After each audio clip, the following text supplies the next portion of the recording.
Assalamualaikum warahmatullahi wabarakatuh.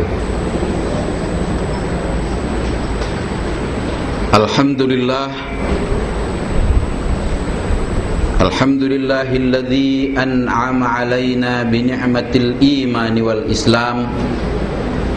Wassalatu wassalamu ala sayyidina Muhammadin khairil anam wa ala alihi wa sahbihi wasallam.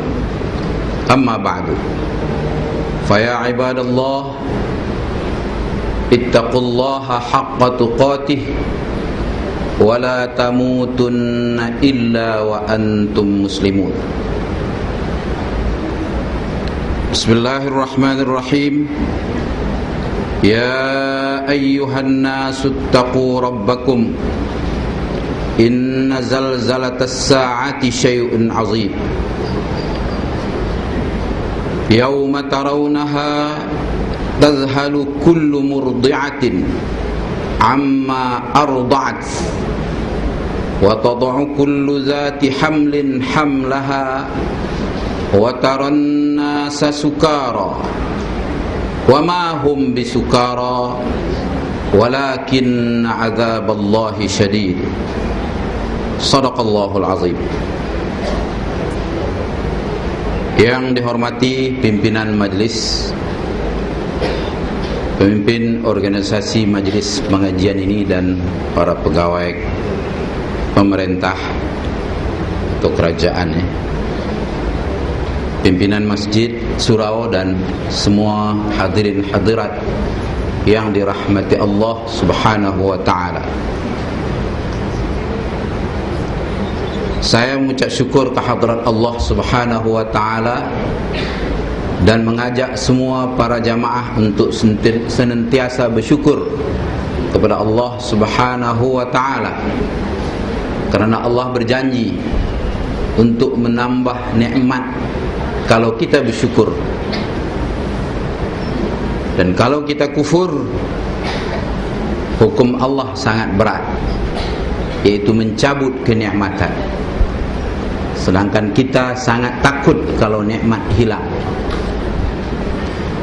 Dan marilah kita mengucap salawat kepada Nabi kita Muhammad sallallahu alaihi wasallam, kerana jasa besar Nabi Muhammad itulah kita terpimpin ke jalan Allah.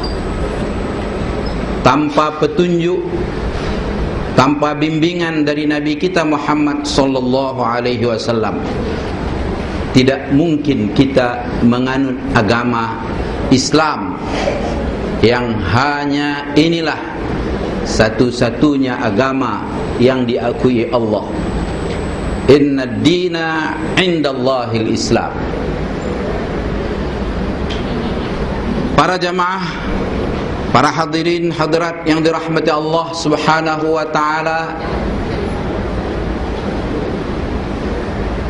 kita sedang berhadapan dengan masyarakat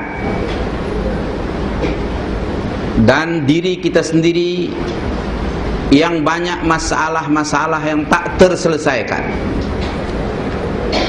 Ada masalah yang mampu diselesaikan oleh teknologi, ada masalah yang mampu diselesaikan oleh ekonomi, ada masalah yang mampu diselesaikan oleh pertolongan daripada tetangga dan sahabat. Tetapi ada masalah yang tidak akan terselesaikan kecuali syafaat daripada Rasulullah dan pertolongan daripada Allah subhanahu wa ta'ala. Masalahnya ia apa? Masalah keimanan. Kita yang berada di tengah masyarakat orang-orang Islam tidak pernah terfikir hal ini, karena kita tidak melihat di depan mata kita ada orang yang tiba-tiba dia berubah pemikiran dan jadi kafir, padahal hari-hari sebelumnya dia Islam. Saya punya pengalaman dalam dakwah saya. Keluarga yang saya hadapi keluarga yang baik-baik, tapi tiba-tiba ada satu anak gadis mereka membuat pilihan untuk keluar daripada Islam, untuk memilih agama salib. Kita tak terfikir hal seumpama ini karena jarang terjadi di tempat kita. Begitu juga kita jarang berhadapan dengan orang yang tiba-tiba mau memeluk agama Islam. Tak mungkin dia mau memeluk agama Islam tanpa sebab. Malam tadi saya diajak untuk salat maghrib di masjid KLCC karena ada satu keluarga yang akan memeluk agama Islam. Saya datangi. Yang datang kepada saya seorang lelaki pakai gamis putih, pakai celana putih, pakai kopiah putih. Dia bercakap dalam dialek orang Suluk, orang selatan Filipina. Dia menceritakan dia punya istri, seorang wanita janda yang dia kawini di Kuala Lumpur, berasal daripada sebuah kota dekat Cebu, Filipina. Istrinya pulang ke kampung, datang lagi ke sini membawa berita 7 orang di kampungnya mau memeluk agama Islam, sedangkan di situ Kristen seluruhnya. Jadi kita bincang malam tadi bagaimana mengislamkan mereka. Akhirnya saya ambil keputusan kita akan telepon, ajar syahadat dalam telepon. Ini hal yang tidak terfikir. Satu sisi ada seorang dari keluarga yang baik-baik melompat dari Islam keluar pergi kepada kufur. Dari satu sisi lain 7 orang salib salah satu istri kepada seorang kardinal mau memeluk agama Islam. Inilah kisah petunjuk hudan, petunjuk daripada Allah Subhanahu wa taala. Orang yang duduk dalam keluarga muslim tahu Al-Quran jadi kufur. Orang yang duduk dalam kaum salib jadi Islam. Oleh sebab itu ada hadis tentang qada dan qadar.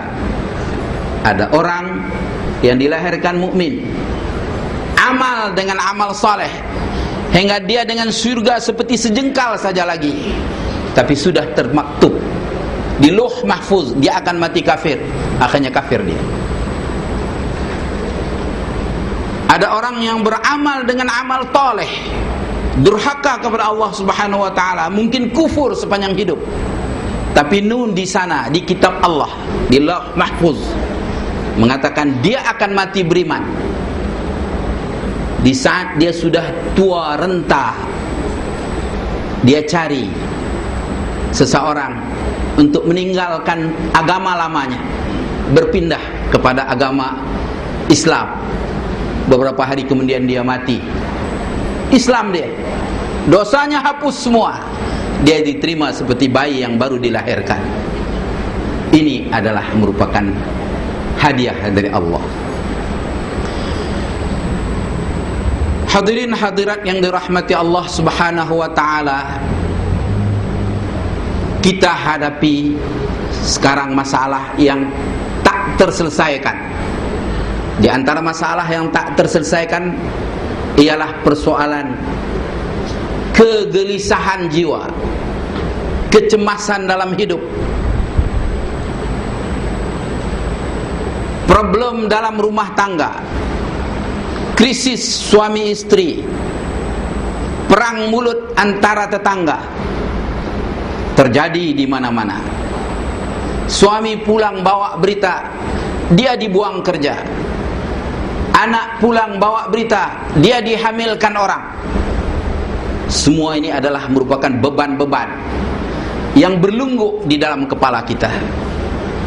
Di sisi-sisi lain kita banyak lagi masalah yang tak terselesaikan, walaupun teknologi, kemampuan ilmu sudah sungguh luar biasa. Yaitu persoalan kemana kita akan pergi selepas ini. Apakah jalan yang kita tempuh ini sudah memberi jaminan pasti kita akan selamat? Semua orang akan jawab iya. Tapi Tapi apa tidak mungkin kita akan tergelincir? Boleh jadi.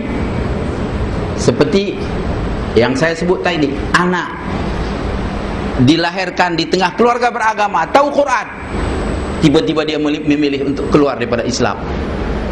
Bukankah ini sebuah penderitaan yang lebih berat daripada hilang seluruh harta, hilang seluruh harga diri? Tapi ini pernah saya lihat di hadapan mata saya sendiri, peristiwa yang seumpama ini. Oleh sebab itu dakwah perlu, peringatan perlu.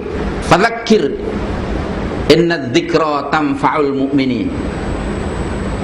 Berilah peringatan, karena peringatan itu memberi manfaat untuk orang mukmin.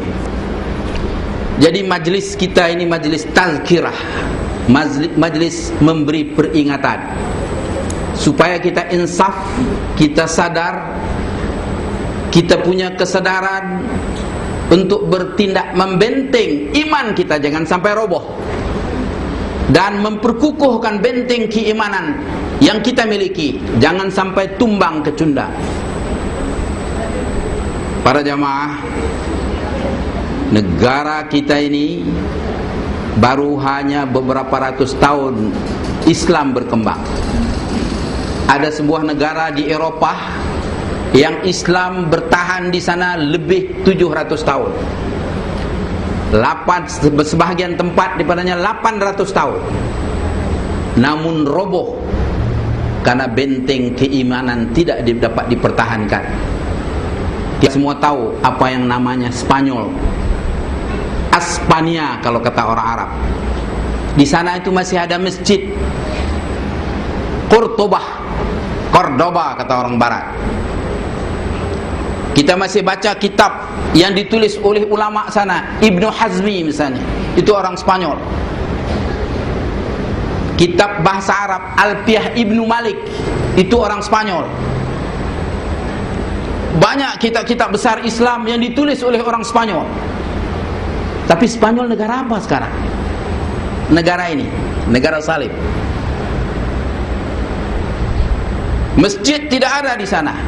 Yang ada ialah masjid yang dulunya dibangun oleh pemerintah Islam, tapi sudah dipasang salib.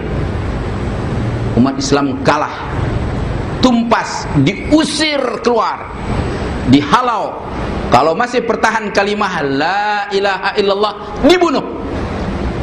Bayi-bayi dipotong kepalanya, dicucuk dengan tombak, diarak. Jadi kalau iman tidak dipertahankan, tidak mustahil masjid-masjid kita diganti dengan salib. Tak usah jauh para hadirin. Kalau kita mau jujur membaca sejarah, lihat Filipina. Filipina itu Manila, semua kita tahu Manila. Ibu-ibu tahukah apa nama asal Manila? Saya bagi 100 ringgit kalau tahu. Tak ada duit, saya berutang sama ustazah. Ada yang tahu?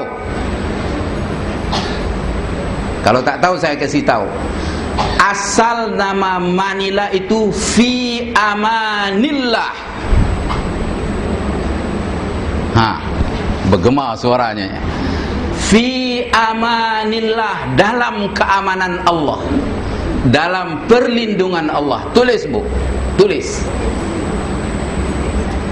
Asal nama Filipina fi amanillah. Seram bulu rumah saya kalau cerita. Sultan yang menegakkan negara Islam di situ namanya Sulaiman. Tolong pergi ke Maharlika, kota di tengah dekat Makati Manila. Ada sebuah bandar nama Maharlika, seperti kita Masjid Jamik di cabang Sungai Bonus Kuala Lumpur. Itu ada jalan Sultan Sulaiman. Sultan Sulaiman itulah yang membangunkan kota fi amanillah, dan beliau sepupu kepada Sultan Brunei Darussalam waktu itu. Setelah menang Spanyol di sana, mereka menyeberang melalui Tanjung Pengharapan. Mereka datang ke India, mereka ke Melaka dan ke fi amanillah, dan mereka tawan kota itu. Mereka